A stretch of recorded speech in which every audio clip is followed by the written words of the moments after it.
Pourquoi sommes-nous représentés comme le symbole du contraire de tout ce qu'il y a dans le monde?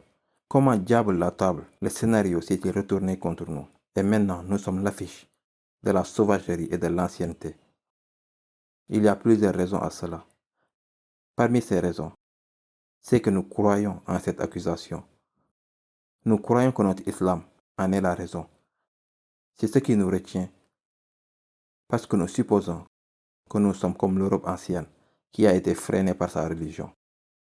Et beaucoup de gens, vous savez qu'il y a cette maladie dans le monde académique, et nous le voyons tous parfois à l'université, que juste parce que quelqu'un est un expert sur un certain sujet, biologie ou histoire ou autre, il assume automatiquement qu'il a le droit de transplanter son expertise et ses photocopies de diplômes dans une autre spécialité. Et donc vous avez par exemple un professeur de biologie qui dit que toutes les religions sont créées par l'homme. Excusez-moi monsieur, puis-je vous poser une question? Combien de religions avez-vous exactement étudié pour dire que toutes les religions sont créées par l'homme? Et donc la présomption est que chaque religion est comme la religion chrétienne, qu'elle a été créée par l'homme d'une certaine époque. Donc, elle a expiré avec l'expiration de cette époque, qu'il était bien intentionné au départ et non utilisé pour contrôler les masses. Et ainsi, quand l'Europe a eu ses soulèvements et elle a rompu avec la religion, car quelques hérétiques ont décidé, traduisons la Bible et découvrons ce qu'elle dit. Attends une minute, ce pape dit des choses incompréhensibles. Peu importe ce qu'il y a ici, écoutez-moi juste. Vous savez que Martin Luther a été excommunié et vous avancez. Et puis vous avez maintenant une révolution scientifique.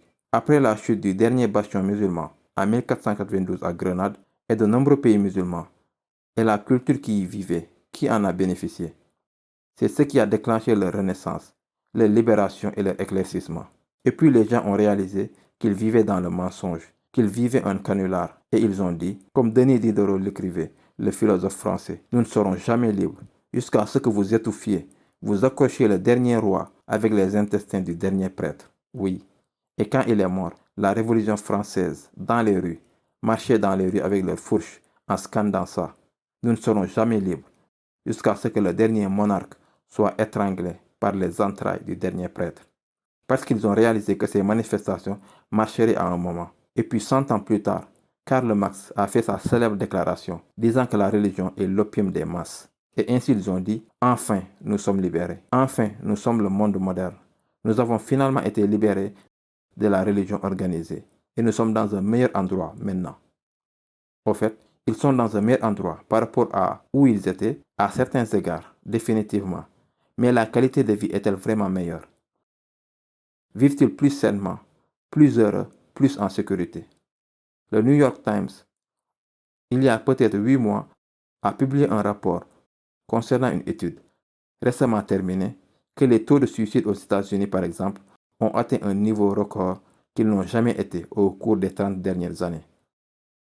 Meurtre et insécurité, maisons détruites, nommez-le comme vous voulez, anxiété au volant, antidépresseurs, de l'opium des masses, comme nous l'avons dit, à l'opium réel. Tout cela ensemble a déchiré la société de l'intérieur. Et donc en réalité, ils ne sont pas vraiment devenus libres. Ils sont juste passés de l'esclavage à un ensemble de règles, à l'esclavage à un autre ensemble de règles. Et donc, même s'ils pensent qu'ils sont le monde libre, ils ne sont encore que des esclaves. Esclaves de leurs préjugés, esclaves de leur jugement obscurci, esclaves des limitations de la rationalité humaine, dont ils dépendent trop. Et c'est pourquoi ils jouent par jugement et erreur avec l'humanité.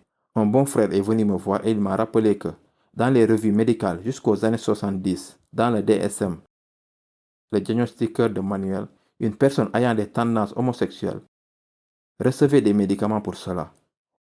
Et maintenant c'est comme, comment osez-vous dire que c'est incorrect? Disons que vous avez raison maintenant et vous n'aviez pas raison à l'époque. Tous ces gens à qui vous avez dit que c'était faux, qu'avez-vous fait de leur vie? Et donc cela vous montre l'incohérence de leurs valeurs libérées, entre guillemets. Et comme Allah subhanahu wa ta'ala dit, وَمَنْ يُشْرِكْ بِاللَّهِ فَكَأَنَّمَا خَرَّ مِنَ السَّمَاءِ فَتَخْطَفُهُ الطَّيْرُ.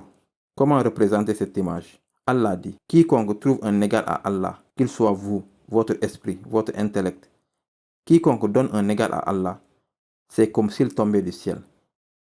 Et les oiseaux le happaient dans tous les sens, le massacraient. Et c'est ce que nous voyons dans notre civilisation aujourd'hui. Une durée de vie si élevée. Je dois courir dans cette direction. Non, je dois courir par là. Nous étions sur quelque chose. Non, en fait, c'était une très mauvaise idée. Ils vont dans tous les sens et les générations en souffrent.